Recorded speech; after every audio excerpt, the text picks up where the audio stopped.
At 72, Naomie Harris sits beneath a dim, amber light that seems to tremble with her breath. The room around her is quiet, dressed in shades of gray and warm gold, like an old memory refusing to fade. For a long moment, she says nothing.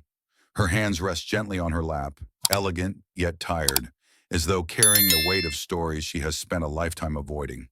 Then, almost as if speaking to herself, she murmurs a line she has never dared to say aloud.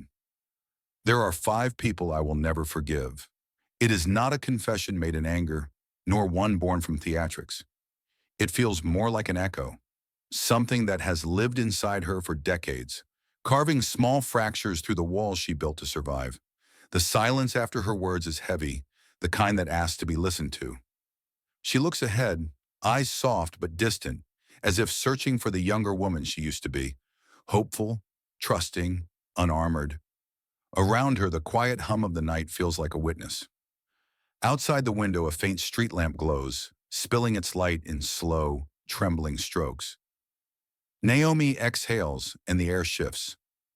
There is a sense that what she is about to reveal has been waiting years for a voice, wounds carried so discreetly that even those closest to her never suspected their depth. But before she names them, before the shadows of those 5 faces return, she closes her eyes, gathering herself.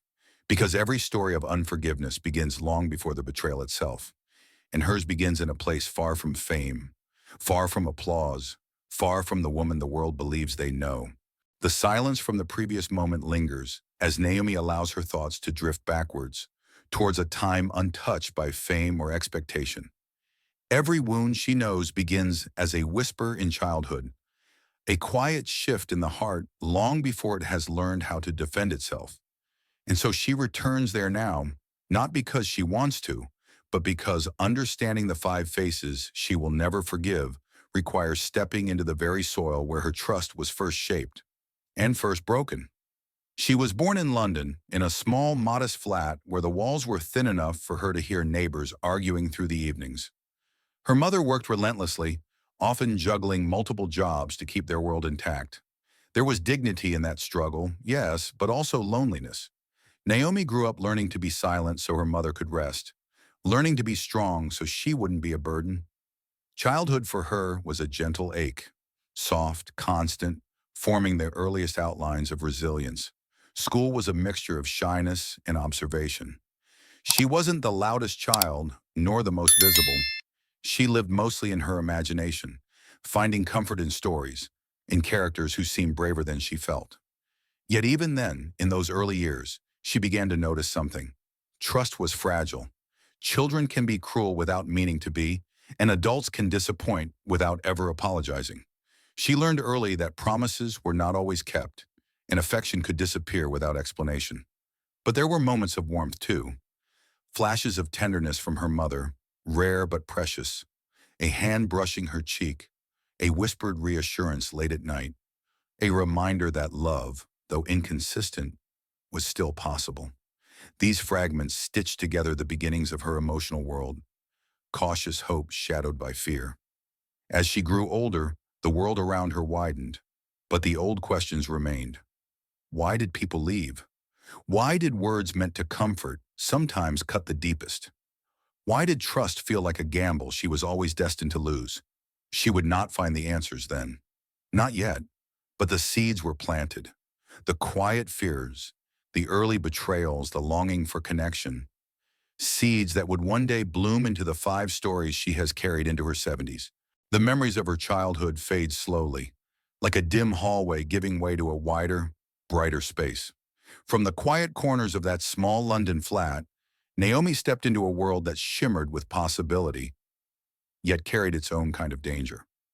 Her ascent was not sudden. It arrived in careful steps, each one shaped by discipline, hunger, and the stubborn belief that she could carve a place for herself in an industry that rarely opened its doors fully to someone like her. Drama school was the first threshold. She entered with a mixture of determination and trembling uncertainty. Many of her classmates had grown up in comfort, in families filled with confidence and connections. Naomi, by contrast, carried her silence like a shield. She watched more than she spoke. She studied every gesture, every breath, every flicker of emotion from those around her. What she lacked in privilege, she replaced with precision. Her tutors noticed. There was a stillness in her performances, a deep truthfulness, as though she could feel the emotional temperature of a room before she ever stepped into it. Then came the auditions, dozens of them. Rooms full of faces who considered themselves gatekeepers of talent. Some were kind, others indifferent, a few quietly dismissive. She learned then that success was not simply about skill, but resilience, the ability to walk out of a room and not let its rejection stain her spirit. Slowly roles arrived, small at first, then larger. A line here, a scene there, until one day she found herself standing beneath the heat of professional lights, her name printed on call sheets, her voice threaded into stories watched by strangers across the world. Fame, when it came, felt unreal. The applause, the interviews, the red carpets, all of it glowed with a beauty she had once only imagined. Yet behind the glimmer lay a quieter truth. Success magnifies everything, including loneliness. The more visible she became, the more she felt the invisible weight of others' expectations. She smiled for cameras, but silence still followed her home. In hotel rooms after premieres, she often sat alone, removing her makeup slowly, watching her reflection soften into someone she wasn't sure she recognized. And amid her rising success, cracks began to form. Relationships she believed to be genuine shifted subtly. Trust, already fragile from childhood, became harder to give. A colleague who promised loyalty later used her name for their own advancement. A friend slipped away when her fame began to overshadow theirs. Small betrayals at first, almost imperceptible, but sharp enough to leave marks. Yet she pushed forward because that is what the world demanded. She rose higher and higher until the distance between who she was and who she appeared to be felt like a quiet ache beneath her ribs. It was in this glittering yet hollow ascent that the first deep wounds of adulthood were carved. The wounds that would one day lead her to whisper the names of 5 people she could never forgive. The climb had been swift, glowing, almost dreamlike, but every ascent cast shadows, and Naomie soon found herself stepping into places where the light no longer reached. Success, she learned, does not protect anyone from being hurt. If anything, it makes the heart more vulnerable, exposed under a brighter sky. And in the quiet spaces between projects, premieres, and long flights, the first fractures began to show. It started with someone she trusted deeply, a mentor who once spoke to her like family, who told her that her authenticity would carry her far. For years, she believed him. She confided in him, leaned on his advice, allowed herself to feel guided. But one day, she discovered his loyalty had limits.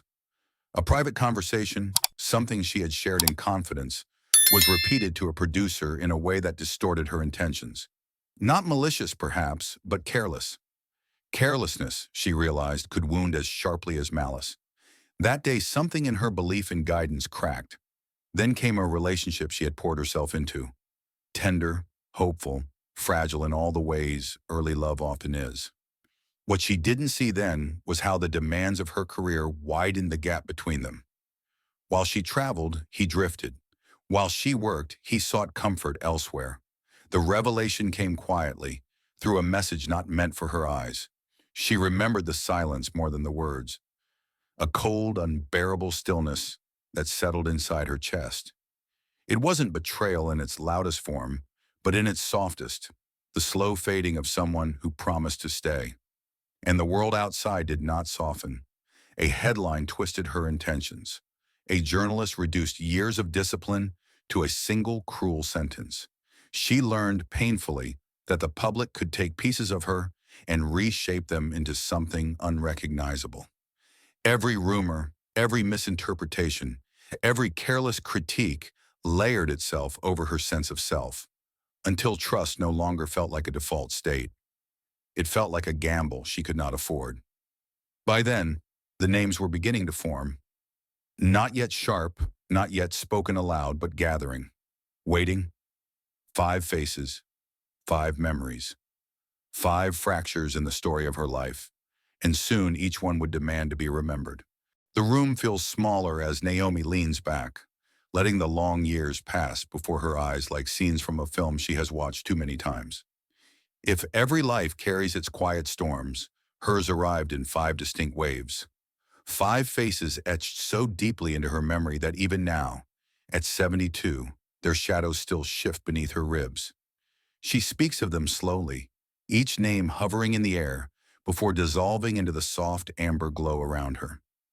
The first person was someone she once loved with a sincerity she now finds almost naive.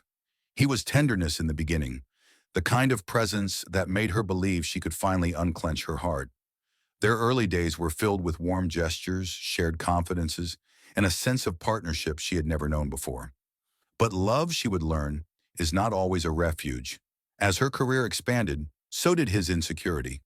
What began as subtle remarks soon became sharper, shaded by resentment. He accused her of choosing ambition over affection, of drifting too far from the woman he'd first known. She tried to hold them together, but he let go long before she did. And when she discovered he had used her vulnerabilities to justify his exit, the trust she had offered so carefully collapsed.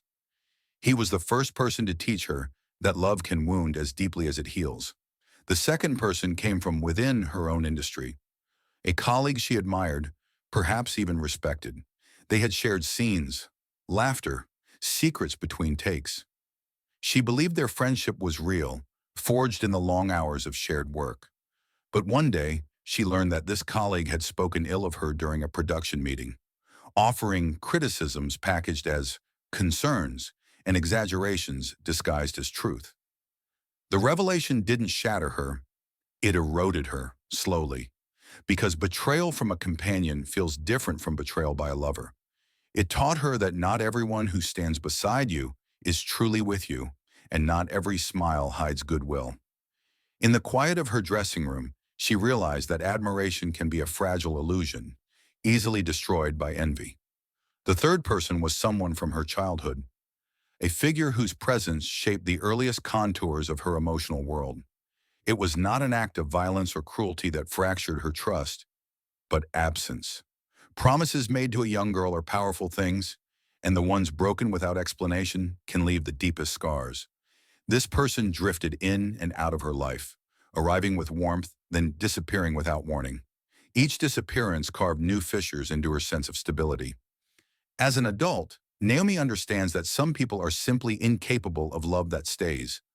But as a child, she internalized the loss as a fault within herself. She has never forgiven the effect this inconsistency had on her. How it taught her, too early, that people leave, that affection is conditional, that love may vanish without cause. The fourth person was not an individual, but a voice amplified by thousands, the public gaze. It arrived insidiously, woven through headlines, commentary, and assumptions from strangers who believed they knew her. A single misinterpreted moment spiraled into a wave of judgment so fierce it left her breathless. She remembers reading an article that twisted her intentions, reducing her years of dedication to a caricature painted in broad, cruel strokes. For the first time, she felt the sting of the world's appetite for speculation. The collective voice did not care for her truth. It cared for a story. She learned then that visibility could be both a blessing and a punishment, that the world could turn on her without ever knowing her. And she has never forgiven the faceless masses who taught her that silence was safer than honesty. And then there is the fifth. She pauses when she reaches this final name. The room seems to hold its breath. Her fingers tighten slightly, the only sign of the storm gathering quietly within her. When she speaks, her voice is softer than before, edged with sorrow rather than anger. The fifth person she has never forgiven is herself, not for her success, nor her ambition, nor the boundaries she learned to draw. She cannot forgive herself for the time she remained silent when she should have spoken, for the trust she gave too freely, for the apologies she whispered when she'd done nothing wrong. She cannot forgive the years she spent believing she was difficult to love, the years she let others' stories override her own. She cannot forgive the fear that shaped too many of her choices, the doubts that kept her small, the moments she abandoned herself to keep the peace. She closes her eyes as if bracing against a memory only she can see, because in the end, the wounds others inflicted healed slowly. But the wounds she inflicted upon herself lingered the longest. The room returns to silence, the kind that feels almost sacred after a confession so heavy. Naomie sits still, her shoulders softening as though the act of naming those 5 figures has unburdened something long locked inside her. Outside, the night deepens into a muted blue, and the lone street lamp continues its slow, trembling glow against the window pane. She watches it for a moment, her breath steady now, no longer weighted by the shadows she carried. At 72, she no longer searches for answers, nor justice, nor even apology. She has learned that life rarely offers closure in the ways we expect. Instead, it grants small moments of clarity, fragments of truth that arrive quietly, often in the stillness between one heartbeat and the next. Forgiveness, she realizes, is not a destination, but a landscape she has walked through her entire life, sometimes willingly, sometimes resisting every step. She does not know if she will ever forgive those 5 people. Perhaps forgiveness is not the point. Perhaps naming them, acknowledging them, allowing the past to breathe. Perhaps that is its own form of release. Her gaze drifts to a small photograph on the table, the edges softened with age, and she touches it gently, as though greeting a former version of herself. The light flickers. Her voice, when it returns, is little more than a whisper. Can a person truly live without forgiving? Or must we sometimes hold on to the pain just to remember that we once cared?